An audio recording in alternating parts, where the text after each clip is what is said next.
Welcome everyone to the 92nd episode of the LIBERcast, and thank you everyone for being there as usual. The people who are supporting this podcast and the guests that I've come and I had the honor of having on this podcast, and all the things that I cover are for me the things that I think they are the most important. We are in a strange era, and I think this involution is not only a bad thing. I think it's gonna help us rediscover the human nature. How do we establish this connection with nature and with people and with our own body and our mind and our heart and all these beautiful things that we are intimately connected with. So before we start, I'm doing my usual. Oh, here we go. So we are part of the One Great Work Network. Sorry about that. An aggregate of awesome people, students of the occult and psychology and occult traditions and morality and natural law. So go there and explore this incredible site with hundreds of hours of information. I mean, it's free. You go there and it's totally free, and you have access to all the information with all these beautiful people we got there. David Greenberg is there. You have Corey Andrulat, Chris Jensen, Brendan Martin, Francesco Sani that I had, and many more people who are there and working hard to put this information out. So welcome, David. Welcome to the LIBERcast. Thanks so much, Fred. It's great to be back here, my friend. It's great to be back here once again. And I just wanted to say also, like, as I follow your work, I mean, the quality of the LIBERcast is going up and up. You've had some amazing guests on recently, people of very high caliber. It's a pleasure to be counted among, within that crowd. So I'm really happy to be back here. You're welcome. So just before we start, can you quickly go over, where you came from and why you do that, and maybe tell us where we can like see your stuff, your work at the same time. Perfect.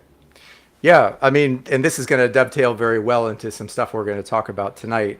But basically, the way I like to explain it to people is I was a person of very low consciousness. I was a person who did not have a really good level of self-awareness. I was a person that really didn't love myself and didn't pay attention to didn't try to understand either myself or the nature of reality. And because of that mindset, I suffered a lot, and that suffering increased over time.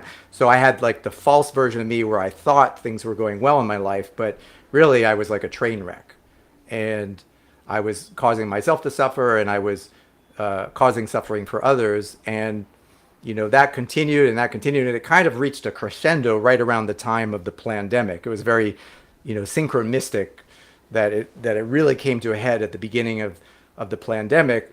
And I'm sure that's not a coincidence. And that was kind of my critical moment of choice. That was where I had a chance to, devolve into even further suffering and maybe even self-annihilation, at least in this lifetime, or to get my shit together and start to figure things out and, really start to take responsibility for my life. And I chose, in 2021, I chose the latter path, I guess the middle path, if we want to call it that. But I did make a hard right in terms of where my life was going.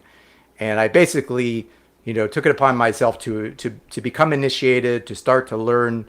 I got exposed to natural law. I got exposed to the occult sciences. And then piece by piece, just like it says in the Kabbalion, when the student is ready, the teaching will appear. that was basically what happened to me in the course, starting really about 2 years ago. And I really embraced it. I think what I had going for me was I had my mindset was good enough that I was willing to go there. I was willing to, you know, admit that I had been wrong about things even for many years. And since then, for the last 2 years, I've been really, really committed to this path. And as quickly as as much as I've been able to, I've also taken to heart the importance of sharing what I've learned with others. In other words, not just sitting on that knowledge, not just, consuming it for myself, for my own benefit, but putting it back into the world to the maximum degree that I've been able to as a teacher of natural law, as a student and a teacher, as a content creator, which I am a video content creator, like you mentioned. We're both on the One Great Word Network, which is an amazing network. And I'm very honored to be there. I don't take that honor lightly, that I was invited to be on that network. So today, 2 years after that awakening happened over many years, but the real watershed was starting about 2 years ago. And since then, I'm almost 100, I'm pretty much 100% committed to what I do as a content creator, as a teacher of natural law and occult sciences. And I try to just keep going deeper and deeper into that. So even compared to when you and I first spoke, I've really made efforts to just delve more into it and continue to learn about myself. If people want to find me, my website's just freedomvibe.org. I'm also on YouTube like you are, Facebook, LinkedIn, Instagram, other platforms. I mean, it's easy to find me. Just Google my name or Freedom Vibe or the two together. And I don't plan to go anywhere. I plan to continue to level up and continue to create more content over time.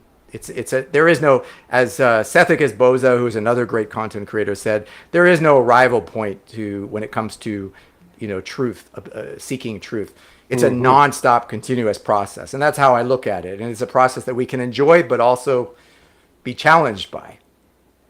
Certainly, and I saw a lot of things, a lot of little projects that you started too. You did music, you did like short videos, you did presentations and things like that. That are some. So go see and encourage David on his work. It's awesome. So we wanted to talk about health, and I think this thing concerned everyone. Everybody is concerned with that, and we are having so much repression from everywhere. All these ideologies and religions and these standards, cultural standards and things like that influence our way of being, of our way of eating and treating ourselves in this context of living into a culture. This word is very big. When we talk about even growing food, we call it a culture. So I mean it's I think there's so much to talk about this. I don't know where you wanted to start with it, but here you go. Great. I appreciate that. Yeah, it's hard. It is hard to know where to start, Fred. You're absolutely right. There's so many things. There's a few topics that hopefully we'll get a chance to cover depending on the time we have. I will start off by saying that, like I mentioned earlier, what kind of really kicked it off for me as far as catalyzing the need to dive in and really focus on this was the fact that I was suffering in terms of my own health. And I'm talking about a physical component as well, right? And one of the things that we learn, and I think most people can understand this intuitively, but for example, even in the circles of natural law and in our circles, there is a heavy focus on mental health, on getting the mind in balance, and I think that's great, and that is important. And obviously, the first principle is the principle of mentalism, so it makes sense that we want to start there. But the body is also a reflection of our consciousness. The body, and in fact, there really is no uncoupling the body with the mind in this reality. They are inextricably linked.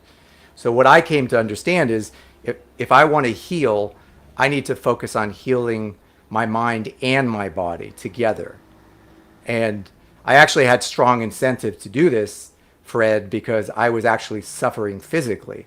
You may be surprised, and people may be surprised to hear that starting about 3 years ago and then kind of building up over the last couple of years, even until fairly recently, there were many days where I was bedridden. I practically didn't want to get out of bed due to a very debilitating pain principally in my lower back. That seems to have been the area that has most plagued me. Again, I'm sure that's not a coincidence. Like basically in the lumbar spine, and there are a couple of reasons why that is. I mean, there's even a physiological condition that I've had my whole life. Not to make a big deal out of it, but basically I was either born or early in my life, my L5 and S1, instead of having a intervertebral disc between them, which is the normal physiology of a human being, they're basically fused together. And some of the, and this in itself doesn't necessarily have to be this does not necessarily have to be a major crisis in life if properly managed. But for example, when I was a young kid, I would walk on my tiptoes because of the decreased mobility. And my parents never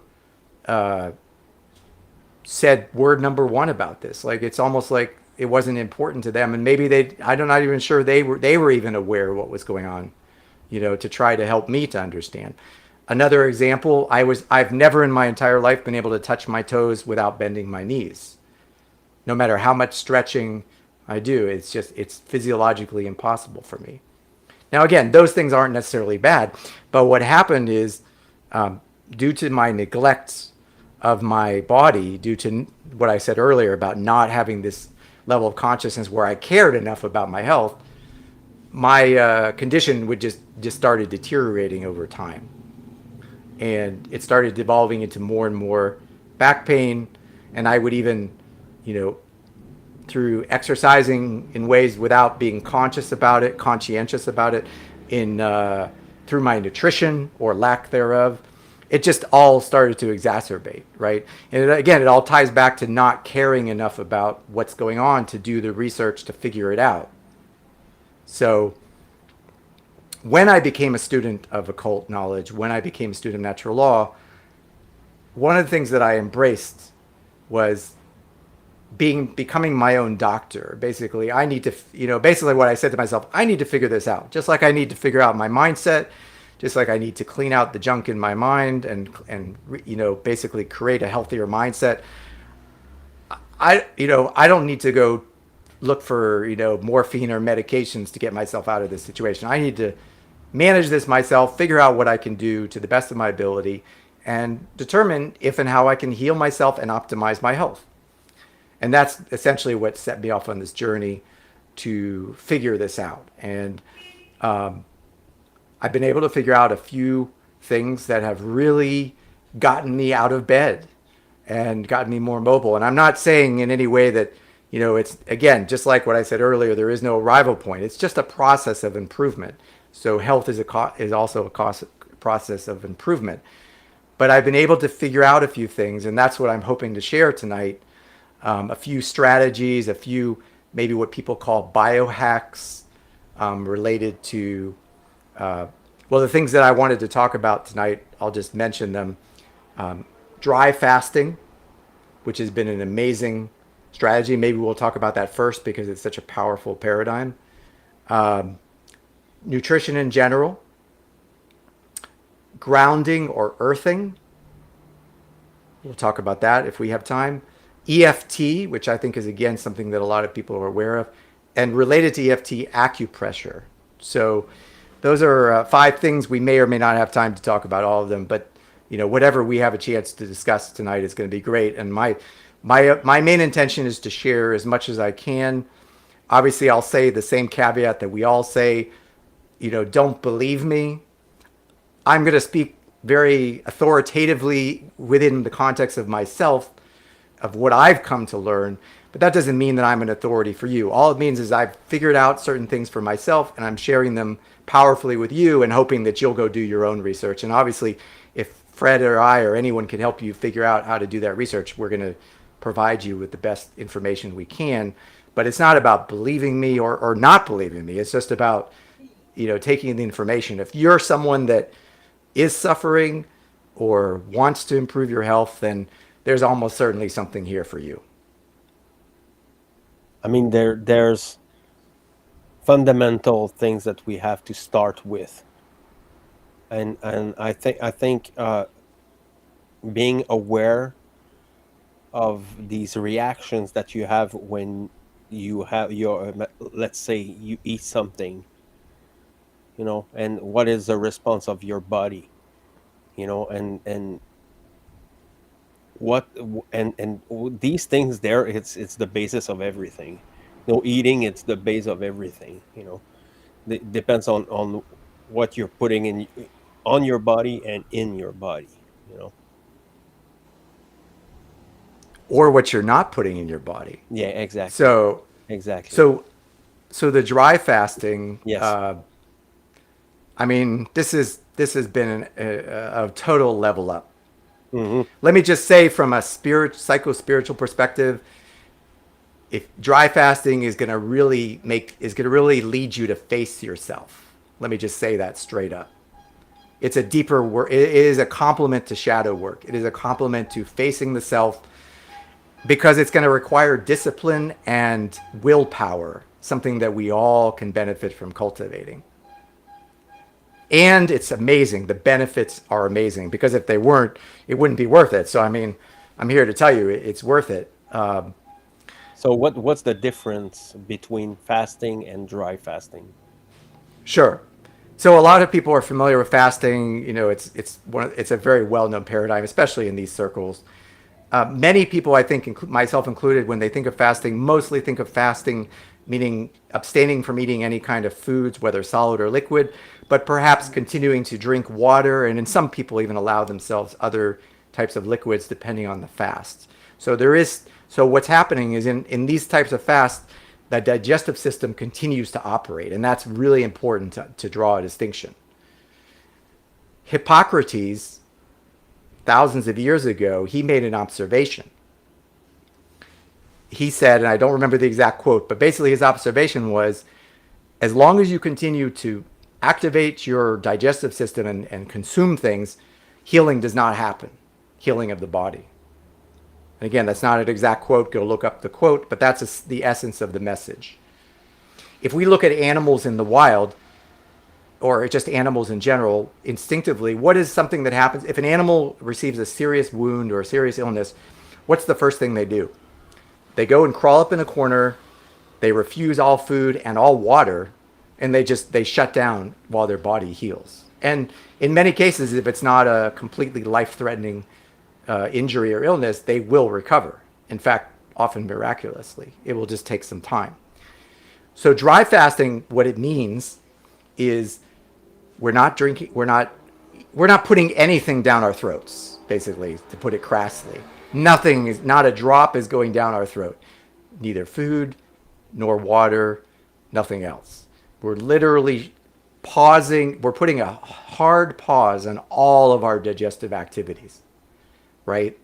So that is the definition of a hard fast. A dry fast. Now there's hard dry fasting and soft. I practice soft dry fasting. What's the difference? Hard dry fast, you do not come into contact even with water, even on your body. Damn. Yeah, it's hardcore. And I'm not saying I would never practice that, but I generally practice soft dry fasting. And part of I do that is because where I am right now, although that's subject to change, is such a hot tropical climate that it would basically, I have not been able to sustain that, and I don't think it's actually necessary to gain all the benefits. It isn't necessary. The main point is to shut down your digestive system, or to pause it. I wouldn't say shut it down, to put it on pause.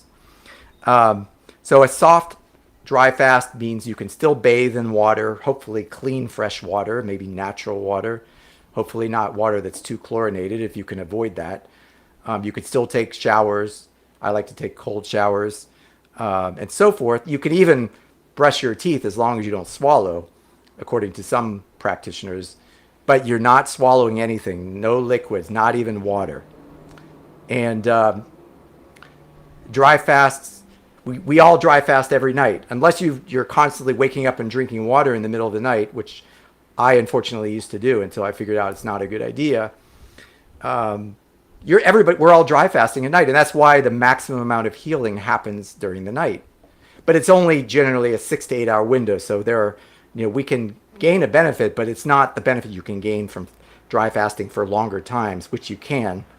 And there are protocols as far as dry fasting for a number of days. The most I've dry fasted is about 3 days.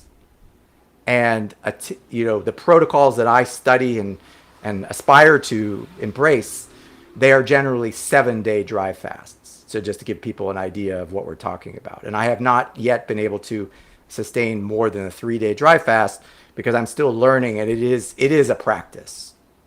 I mean, I'm used to do it from time to time, and I'm not eating 15 hours in a day. And but I'm drinking actually, so there's water there. But it's very beneficial for my digestion first, and then cleaning. I think this is the cleaning part that I like about this. You feel lighter, and when you eat afterward, you don't eat too much. It's like doing a reset on my system, and I like it very much.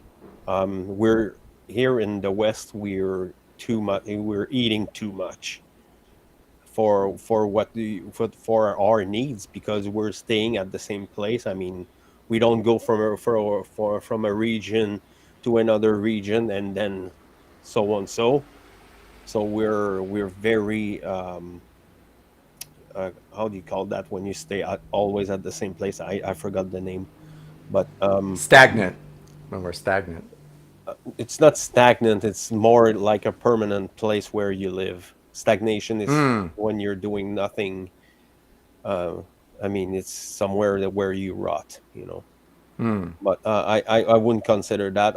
I'm still very active with the family and everything. So I mean, there's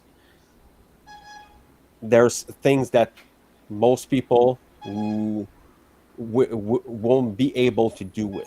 Fasting is not for everyone. The people working hard, every day. I think they need to eat much more. It depends on everybody's case. I mean, some people will eat more, some people will eat less. I can like do it 3 days, then I'm not eating 3 days in a row in 15 hours a day, and then at the fourth day I need to eat. It's like it's resetting, and the way that my body is, we're becoming very conscious about the reaction that our body have when you're doing that. You're gonna have signs, and when you have these signs, you have to act. Or you're gonna pay. And I'm very much like that. When I'm not nourishing my body enough, I know it. It's very. I don't eat much. But I still need to eat a little bit. And so I'm more active in the evenings too. So there's a lot of factors like that. That we need to take in consideration, and it's case by case. Not everybody who's listening tonight is going to be able to do it, but fasting is very good. I suggesting to everyone. Yeah, it's amazing. And when I went into the and one thing you just said there, Fred, I want to echo back what you said in a different way is learn to listen to your own body. Yep. Learn to listen to your own body. And this is part of know thyself, which is, one of the main tenets of becoming an initiate. Know thyself, go within know your body, know what your body needs. It's not necessarily going to be one size fits all. You're absolutely right on that, Fred. I think I'm really glad that you made that point. And that's why it's important to use discernment. I'm sharing this fairly enthusiastically because of the results I've gotten. But you who's watching this, you may take a different path. You may embrace it. You may go further than I have. You may not go there at all.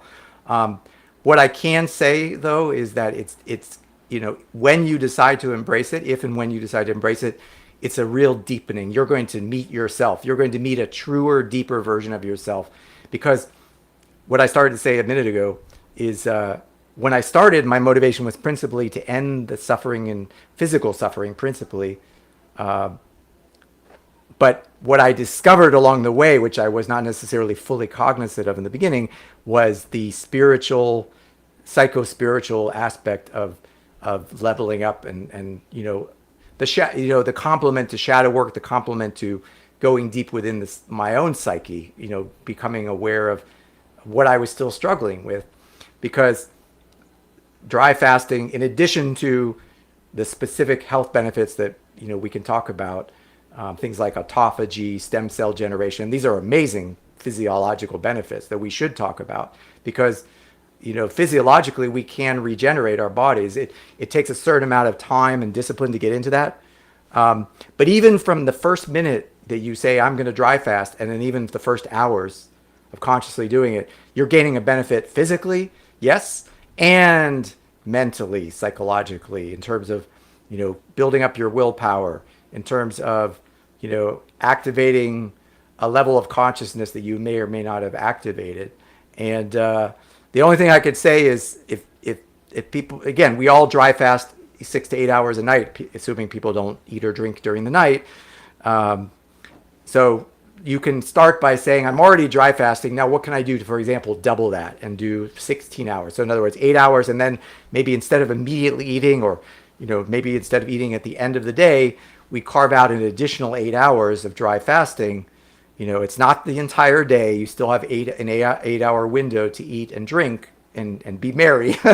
But, you're basically pushing yourself a little bit so that you can experience for yourself the benefits, and you can come to discover them for yourself, which is really what it's all about. And that's what I want to encourage to people. And I just found this by accident, because I'll just tell a real quick anecdote.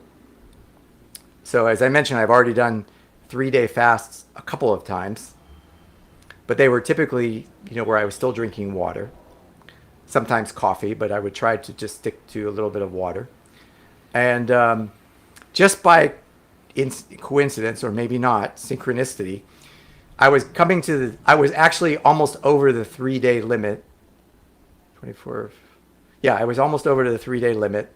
And I was actually happy to continue, but I was invited to go. I had already been invited to go out to dinner previously with some hosts, and I wasn't going to decline the invitation. So basically, while we were going to have something to eat, I happened to fall into dry fasting. And the reason was I just forgot to drink something like up from a few hours before that. So I was basically six hours into like literally not eating and drinking anything. And I started to feel really good. And I started to feel this tingling going on in my whole body, like this healing energy coming through. Because I was expecting, I was having a bit of an aha moment, because I was expecting to feel, dehydrated. I was expecting to feel crappy, like worse, because I hadn't even drunk. And I felt better. I was like, this is really strange. I actually feel better by not drinking. So that was and then a few months after that, Logan Hart, actually fairly recently from the Wizard Factory, he had a fellow named Theo Lucier on his show, and they talked about biohacking. And one of the things they talked about was dry fasting. And he went really deep into it, deeper than I had ever heard someone.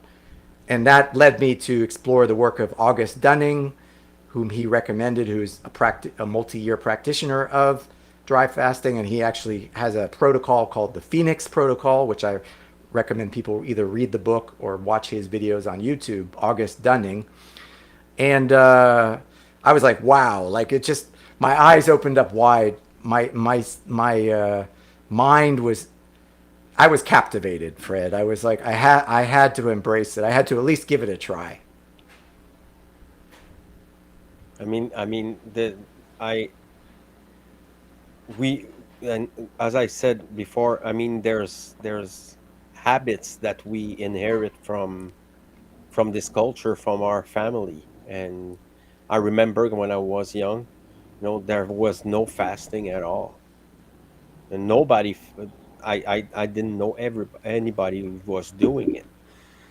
We usually had big plates, desserts and soup, and there was these generous plates, filled with food. And I since I started to do that, I may be at, I mean, the third of what I was eating before. I eat significantly less, and from time to time, your body is talking to you. You take in some food, some kind of food, and your body said no. And I think it's a very introspective exercise, fasting. And I am yet to try this. I'm very curious about what you just told to us about your story about your dry fasting. And yeah, I understand perfectly this well-being. You know, I- at one time you start really having, you're very hungry, but when you go through that, afterward it's very good. I like it very much. It's a good feeling, and it gives you an idea of your boundaries, and how far you can go, you know with your own body, and make it, and working, it's a work for being better. And I don't know anyone who had bad experiences from that. I mean, people can starve themselves for sure, but I mean, you have to take in consideration and do it with care. I think this is where it starts. It's care. Exactly. And I want to, I am part of my desire here is to basically implant on people a motive to at least check this out for themselves and explore it a little further. And that's why I recommend the same author that Logan and his guest recommended on their podcast, which is Dr. August Dunning.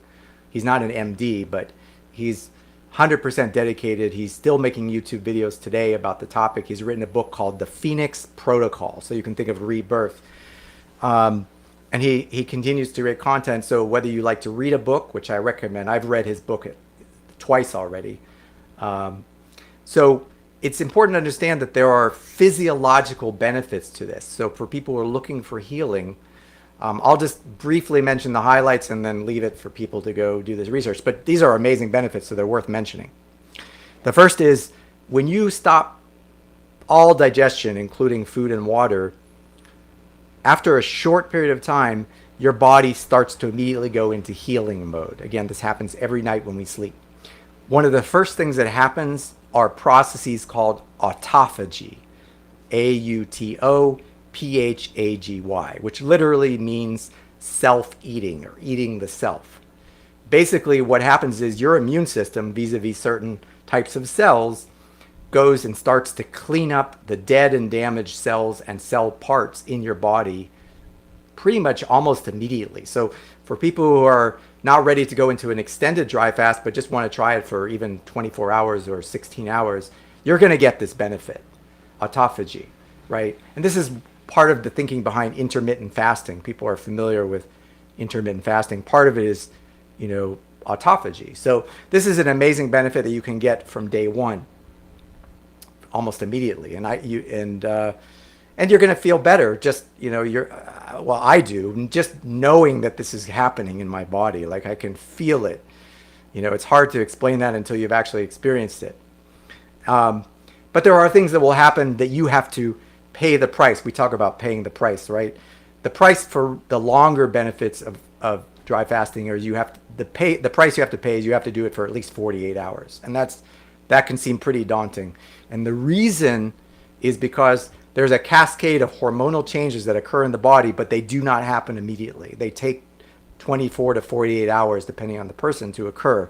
And these hormonal changes, which are happening in the hypothalamus, in the pituitary gland, in the adrenal glands, and other parts of the body, what they are doing is several things. They are switching the body over to ketosis. Again, something I think people will be familiar with, where instead of your body seeking out glycogen, which is the precursor to generating glucose, which is one of the ways that our body generates fuel, is we're switching over to fat burning, strictly fat burning. And that's why we feel tired and irritable even in the beginning of a fast, because that process it's not like an on-off switch. It's like a dial, because the hormonal changes are occurring, and then over time, 24 to 48 hours, that's switched on until you reach a maximum point where you're pretty much 100% fat fueled, and your body is generating fat and glucose for the brain, but it's all happening inside of your body, right? And then another thing that happens, and this is why you won't dehydrate to death even if you dry fast for 7 days, is through the process of burning fat, you're generating endogenous water. So you're not going to dehydrate. It's in balance as long as you follow the protocol, but you have enough water to survive. You're not going to die because you're not taking in exogenous water. And that's, I think, something that a lot of people struggle with. And this is why so many people, if you go, Google this, have survived and thrived on a 7-day to 11-day dry fast, because there is water in their body, and they're not completely dehydrating. They're using endogenous water, right? And then the last benefit, which is especially beneficial for healing, is endogenous stem cells, which are those undifferentiated cells in your body, and there are different types that can help you regrow almost any structure your body needs. I mean, these are basically the undifferentiated cells that can go in and repair your body physiologically, right?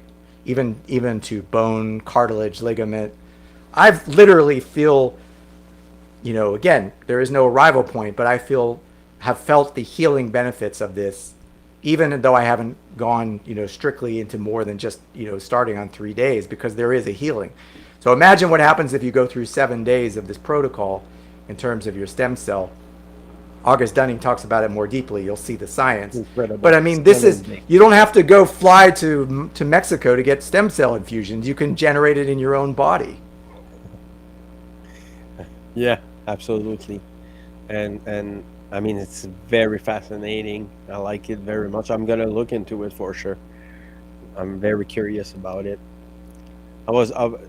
Like I mentioned, I already do that a little bit, not 24 hours, but just this time, just this 10 to 15 hour, it feels good, and I can see why these people keep doing it, in 7 days. God damn, 7 days. And it's impressive. It's impressive, the power of the body, all these powers that we have inside of us, they are dormant because people don't know it, and it's very interesting. And you make a practice out of it. I was on my way to doing 3, day 4, and I made some mistakes, and I had to back out of the fast because of that. And it's okay. I mean, we shouldn't beat ourselves up. I made a few mistakes. I'm in a very hot tropical area, and I overexerted myself while I was on the fast. I had a false sense of, it's not a false sense of well-being, but I overstated my ability, because on day 3, when the ketosis kicks in, you get your energy back. Your hunger goes away, and you start to feel energy because your body is now fully fueled.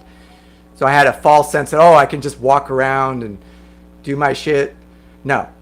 Your body you still need that rest. Yes, you will have more energy, and you won't be as cranky and as irritable as on day 1 and 2, but you still need to stay out of too much direct sunlight so you don't dehydrate. So I made that mistake, and I wasn't able to continue, but that's part of the learning process. I listened to my body, and I knew that I had to end the fast because of that mistake I made, but that's fine. Now I know the next time not to do that. So think of it like a practice, something that you like sharpening the sword. The first time, like I said, 16 hours, then 24, then 48. See what you can accomplish, see what you can create for yourself from Hmm. any length of fasting. Yeah, absolutely. And so I encourage people to go there, and if you're interested in that, don't believe us. Go see for yourself. Go get the information. And David suggested us the Phoenix. Um, The Phoenix what's the name Protocol. again? The Phoenix Protocol. Absolutely, and I'm gonna look into that for sure. Um, what was the second subject that you wanted to bring in?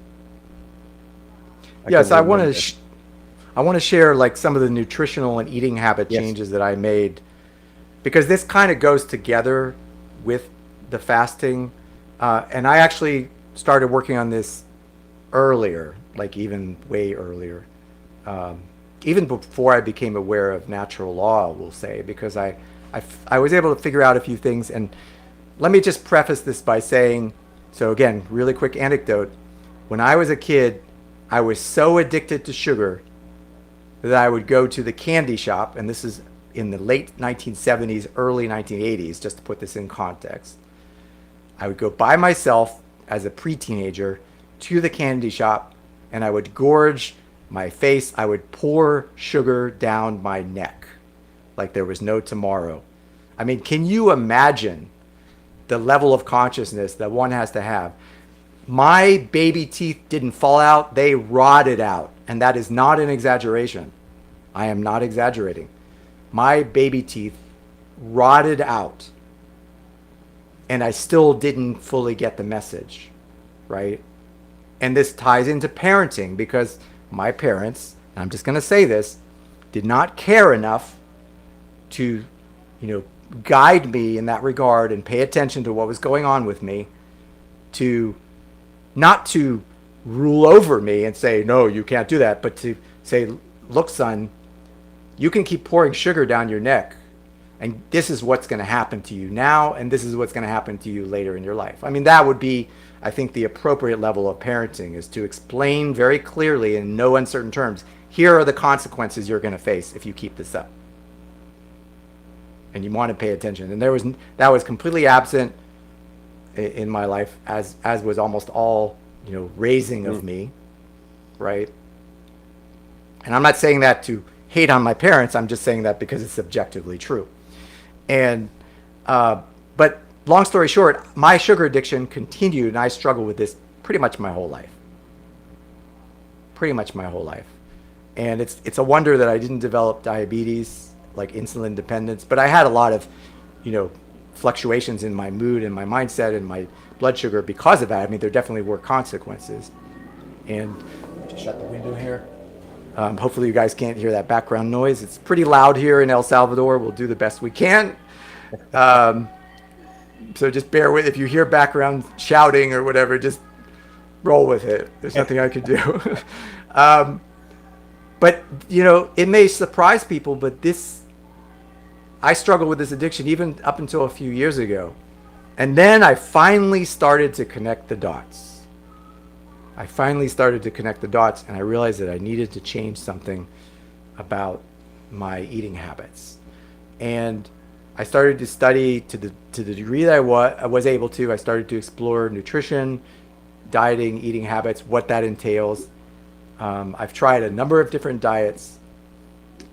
What I finally came to, and this is basically how I eat today, I eat a high fat, high saturated fat, moderate protein, low carbohydrate diet. That is my diet. High saturated fat, moderate protein, low carbohydrate. Not zero, but as close to zero. And I maybe eat something pure sugary once a month. Again, the middle path. I don't believe in extremes. I don't believe in extreme abstinence, because that's just polarizing yourself the other way. And unless you have the will of steel, an iron will, I think you're just going to bounce back. That's how I look at it. But that's how I eat today.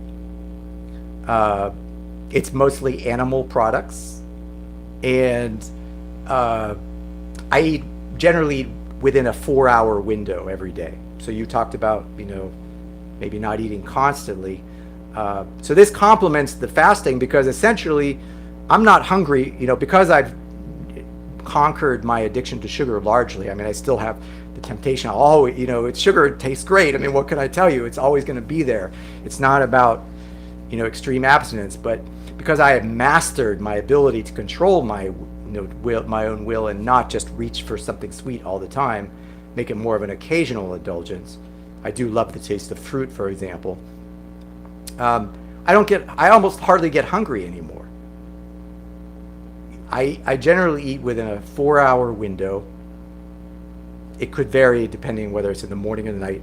And then I'm fasting for 20 hours. And now, because I've learned about dry fasting, I'm actually dry fasting for 20 hours. So I'm eating and drinking in a 4-hour window. I do still enjoy my coffee. I still enjoy my coffee.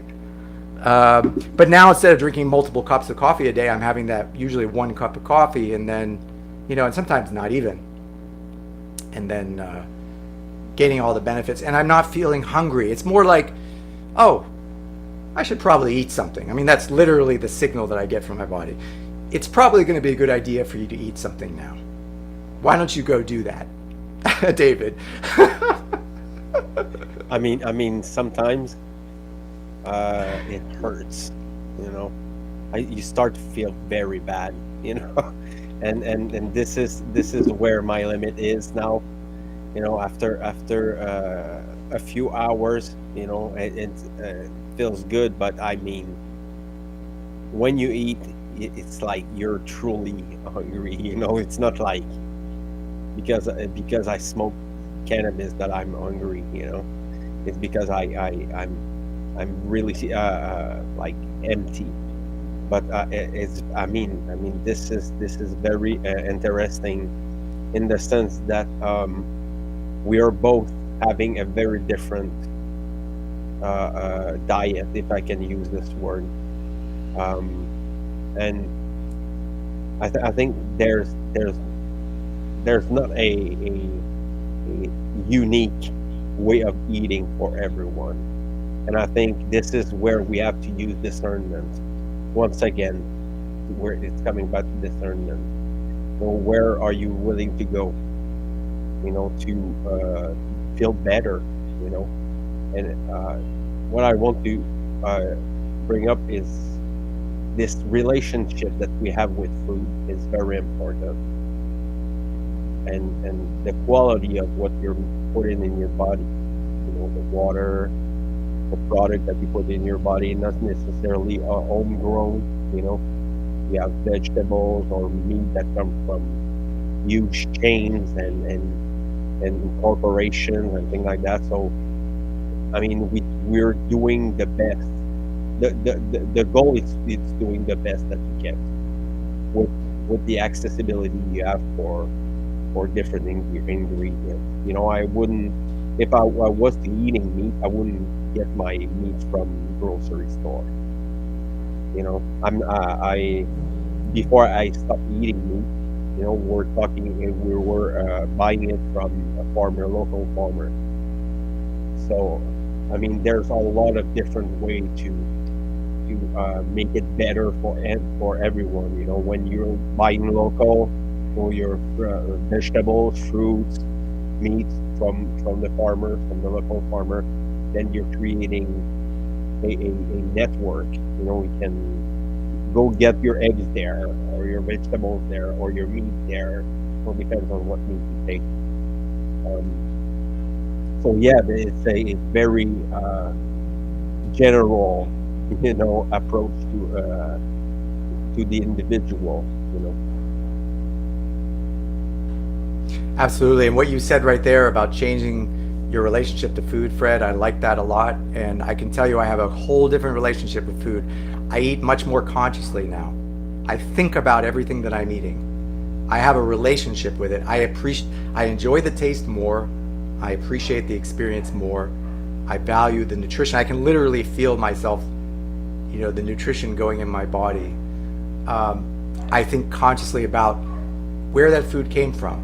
And I also agree with what you said. I think, regardless of what the constituents of our diet, of our nutrition are, if we can source them locally and not through production, not through factories, animal factories. I mean, there's a big difference, between that direct relationship where wherever you get your food, whether you're killing an animal to eat it or you're picking something off of a tree or a bush or out of the ground, when you have that direct relation, or you're interacting directly with someone who has, so it's a direct secondary relationship. This is very different than going and buying packaged stuff in a grocery store that it's just like it's given to you like it might as well be manufactured, because there is a complete separation between you and that food source. So I think if we're talking about going back to nature, and I love many of the creators talk about this. Corey talks about this. Will Keller talks about it, like the return to nature. Food and nutrition is no exception. We are meant to have a more direct relationship with the sources of our food. So some of the benefits of this kind of fasting regimen, even if it's intermittent, is you're going to change. I think, based on my own experience, you can change your whole relationship with food. And that brings me to one point. I just want to throw this in here without belaboring it. Is, how we talk about no one can be told the truth, you have to discover it for yourself. Well, a corollary to that in relation to all these things that we're talking about is you need to be the one to experiment on yourself to figure out what works for you. That is the only way you're going to know whether any of these things that I'm talking about or that we're talking about would make sense for you personally. I'm talking to you, the viewer here. So I encourage people to experiment on themselves. I mean, that may sound like a crazy thing to say, and if I were a doctor, I would be dragged to court under lawsuit, right? If we were in that realm, because you can't say that as a quote unquote healthcare professional. But I'm saying you need to be willing to experiment on yourself. That is the only way you can figure out what's actually going to work for you or not, with respect to these things, and that you can gain the benefits that those entail. So don't be afraid to do that. 99.999% of the time you're not going to die by experimenting on yourself. 99.99999% of the time. And you're probably going to discover some amazing things that if you weren't willing to, see, there will never be a trial, a under natural law, there can never be a trial which will prove causality with respect to any of these claims that I'm making or that any of these people are making. It cannot happen. There is no moral, ethical way to prove any of these things that we're saying. The only way you can prove them is by looking at data, drawing correlations that make sense, using common sense, and then actually trying it on yourself. So I don't want to belabor that point, but I just want to encourage people, like, you're the laboratory. You get to be your own laboratory. You get to figure out what kind of diet you're going to eat that's going to make sense for you. You're going to be able to listen to your body. That's what I had to do in order to start to dig myself out of the hole of the pain that I essentially created for myself through my neglect of my own health and through my lack of caring enough about these things.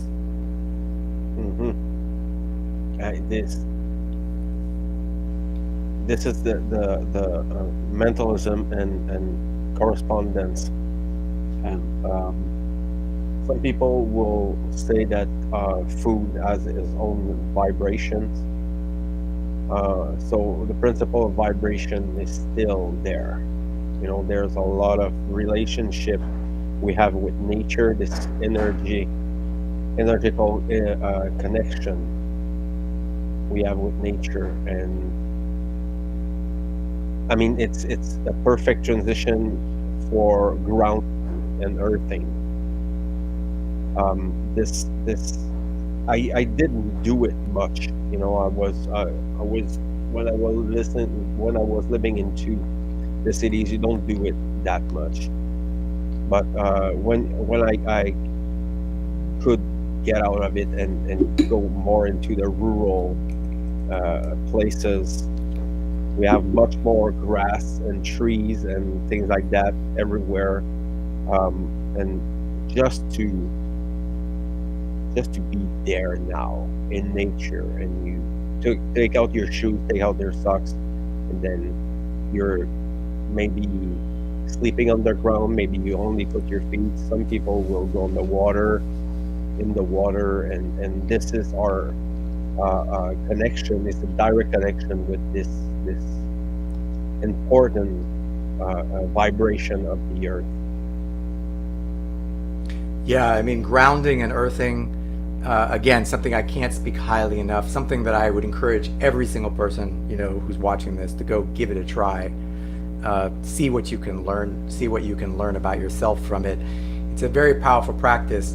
If you think about it, like so many things in modern civilization, we're literally walking around separated by, an inch or a couple of centimeters from the earth. And it's amazing how separate we become from nature, again, talking about the same thing, through that process of having, and it's not an accident that the soles of shoes are not conductive of electricity.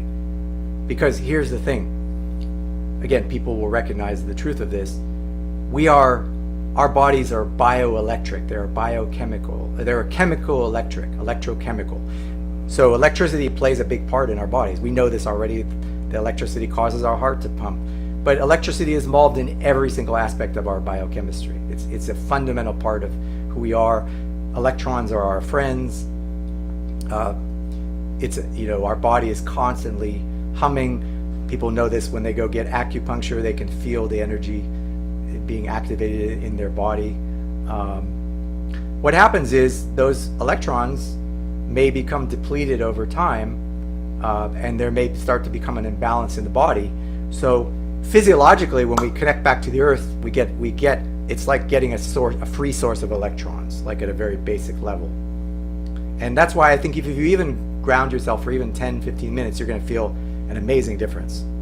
For anyone, especially people who may be suffering or have been suffering either through temporary illness or some kind of injury or whatever, I think you will experience a benefit, and I encourage you to try that. The other benefit is everything is information, and my relationship with the planet is it's a living organism just like we are. It's just at a different order of magnitude. And when I connect with the earth, it's interfacing with that organism, and I'm receiving information which I can use spiritually. Like sometimes it will help me to gain an insight about even an unrelated topic, something just whatever in my life, like answering a question or coming back to a principle or understanding something more deeply. So even beyond the physiological benefits, I feel more connected just by spending time touching the earth. I met a guy once, he made a point to walk barefoot, even in the city, everywhere he went.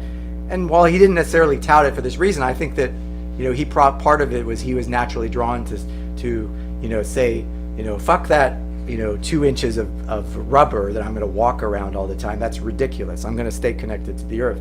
So grounding or earthing, some people go so far as to connect their, put a sheet under their bed sheets so that while they're sleeping, they're literally grounded for 8 hours a night. And I think that's amazing.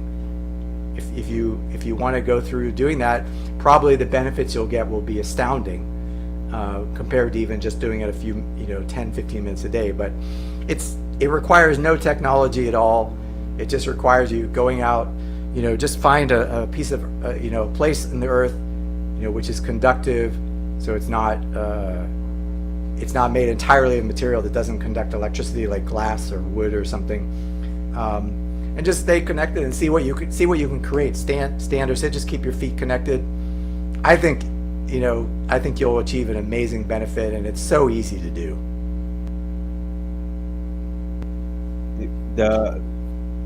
What we feel is radiations from the earth, and radiations are vibrations. So I mean it's incredible connection. It's all these things are intertwined in one another. And you were talking about this nature of our body. We are minerals, we are water, we are electricity, we are a chemical being too. We have different products that are self-made, in our bodies. And this balance, there's one thing that I suggest to everyone is to go take a walk in the woods. The smell, the way you're feeling when you're walking into forest or a group of trees or a path that you have in the forest, it smells so good. And it's really balancing. On my case, I talk about my experience. When I'm walking in the wood, when I'm going there, it's like it's balanced. You feel so great. All the smells, all the wind. It's so great. It feels so good to be in nature. It's amazing, Fred. And I'm actually about to move locations here in El Salvador to a smaller town than where I am now, in the mountains.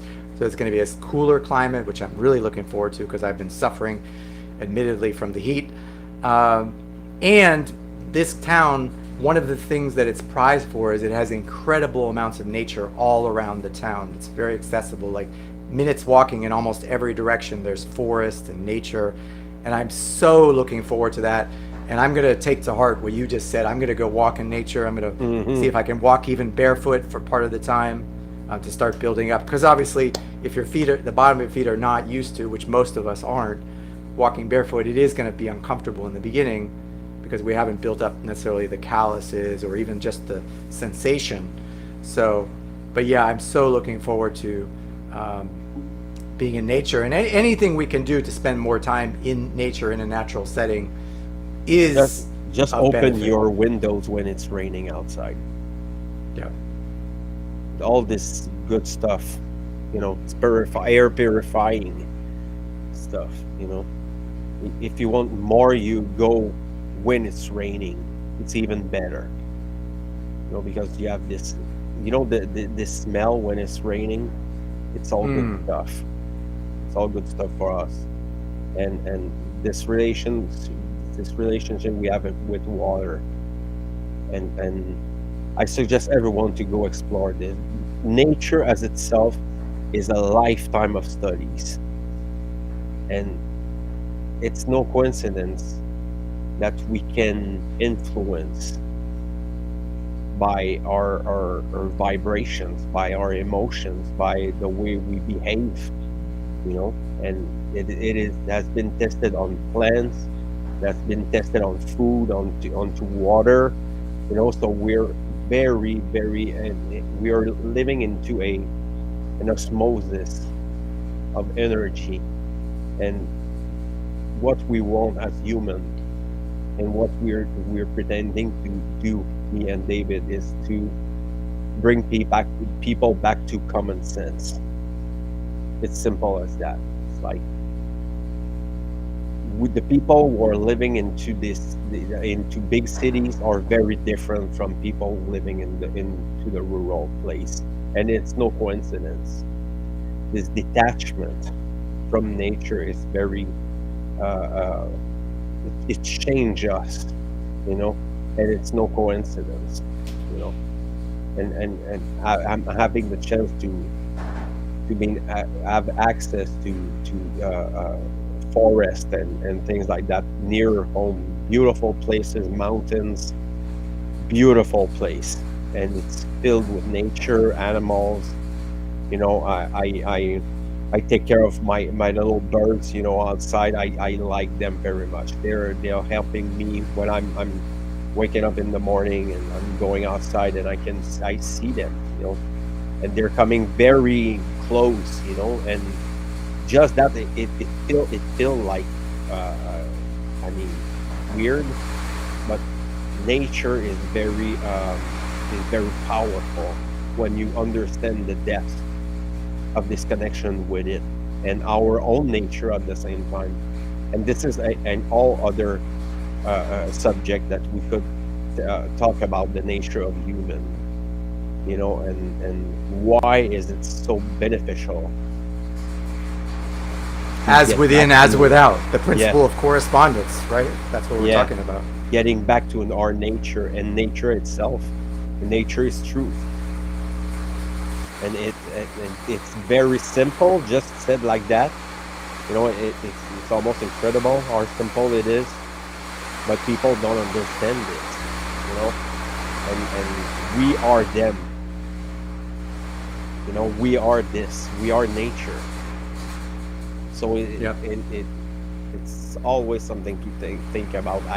I get lost in my thoughts, when I think about this, and how beautiful nature is, and how beautiful humans are when they're not killing each other, when they're not treating each other badly or doing harm, and this is where we have to go, this nature. And for the people listen to that, it's not about nature of, it's your own nature that is important. Because if you don't know that, if you don't have access to this knowledge that is pretty simple, actually, it's pretty simple to understand. If you don't know that, it's like you didn't even started the work. If you don't understand your own nature. And if people have the tendency to overcomplicate it, and obfuscate it, but it's pretty simple. So is it me, or there's sound? It started raining here, so talk about synchronicity. What you're hearing is the sound of the rain. It's raining literally when we start. Oh, okay, it's raining there as well. But I think here you can hear it more because maybe just it's a torrential rain. I'm in the tropics, so the rain comes down very hard, and I think that's synchronistic. But it just started raining really hard as we were talking about rain. I also love the smell of the rain, especially when it just starts, like you were saying, Fred. I mean, it brings back so many memories. And let's talk briefly about the principle of correspondence. I mean, I think what you were just sharing is a great illustration of the nature within us. And this is really all we're talking about today on this podcast. If we want to kind of put it encapsulate it in a way of looking at it, is if you want to better understand what's going on around you and also improve the world, which I think we all want to do, look within first, because the reflection of what's going on in your own nature is the reflection of what's going on in the world around you. And this is why in my own work, and I think you're the same way, in fact I know you're the same way, Fred, this is why we don't talk a lot about the geopolitical, even from a natural law perspective. We don't get too much into the yes, we will mention it, we will talk occasionally about what's actually going on in the world, but the body of what I focus on is all about the self and how we can regenerate ourselves and the world through the changes that we can make, through an improved relationship with ourselves, through better understanding our nature, and then acting accordingly within ourselves, towards ourselves. And then, wow, that rain really got loud now. It's like a crescendo, it's like an emphasis. I'm sure you guys can hear it. I don't know what it sounds like, but on your end, but it sounds like a wave that is crashing on the beach. It's like emphasizing what I'm saying. Is like, this is the main point. Go deeper within your own nature to explore these areas, and you'll find all the answers. I mean, you literally will find all the answers that way. So we're an hour and 10 minutes. So I think it's perfect. But I would like to have you another time, if you wish, and we can maybe dig deeper into that. I think it would be a good thing. And I want to thank everyone. David, thank you very much for sharing your time and your wisdom with us. I appreciate it very much. Thank you so much. Thank you, Fred. It's my absolute pleasure. I really enjoyed the conversation. And of course, just like you and everyone, I learned as much as I was able to share. So, anytime you want, my friend, you can count me in. Awesome. Thank you, everyone, for being patient. For the people who like the sound of the beach, then you... I like it has got very, very, because you close your sound. Okay. So thank you everyone for watching, and for the people who will listen into afterward. Thank you very much for being there, and we're gonna see ourselves soon enough. Maybe in French, probably the next one. And take care of you people, and see you in the next one. Bye.